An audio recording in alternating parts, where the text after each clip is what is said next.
ترمذی شریف کے اندر حدیث موجود ہے، نبی کریم صلی اللہ تعالیٰ علیہ وآلہ وسلم نے ارشاد فرمایا کہ جب اللہ رب العزت نے زمین کو پیدا فرمایا تو وہ ہلنے لگی۔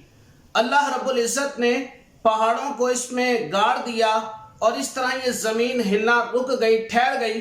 جب فرشتوں نے پہاڑوں کی مضبوطی کو دیکھا تو فرشتے اللہ کی بارگاہ میں عرض کرتے ہیں، باری تعالیٰ کیا ان پہاڑوں سے بھی مضبوط کوئی تیری مخلوق ہے؟ اللہ رب العزت نے فرمایا ہاں، ان پہاڑوں سے مضبوط لوہا ہے۔ اب جس وقت فرشتوں نے پوچھا یا باری تعالیٰ کیا لوہے سے بڑھ کر بھی کوئی مضبوط چیز تو نے پیدا فرمائی ہے؟ اللہ رب العزت نے فرمایا ہاں، لوہے سے زیادہ مضبوط آگ ہے۔ پھر فرشتے عرض کرتے ہیں، باری تعالیٰ کیا اس آگ سے بڑھ کر بھی کوئی طاقتور چیز ہے؟ اللہ رب العزت نے فرمایا ہاں، آگ سے بڑھ کر طاقتور چیز پانی ہے۔ پھر فرشتے پوچھتے ہیں، یا باری تعالیٰ کیا اس پانی سے بڑھ کر بھی کوئی طاقتور چیز ہے؟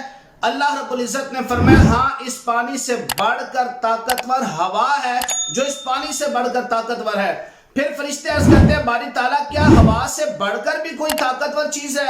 اللہ رب العزت نے فرمایا ہاں، وہ انسان جو دائیں ہاتھ سے صدقہ کرے کہ اس کے بائیں ہاتھ کو خبر ہی نہ ہو، وہ اس سے بھی زیادہ طاقتور ہے۔ سبحان اللہ، کتنی پیاری حدیث پاک ہے۔ اور اس حدیث پاک میں ہمیں یہ درس ملتا ہے کہ جب بھی ہم اللہ کی راہ میں خرچ کریں، صدقہ و خیرات کریں، کسی غریب کی مدد کریں تو اس انداز میں کریں کہ نہ ریاکاری ہو اور نہ ہی دکھلاوا ہو، محض اللہ کی رضا کے لیے خاموشی کے ساتھ ہم کسی کی مدد کرتے ہیں، اللہ کی راہ میں خرچ کرتے ہیں۔ اللہ تعالی ہم سب کو عمل کرنے کی توفیق عطا فرمائے۔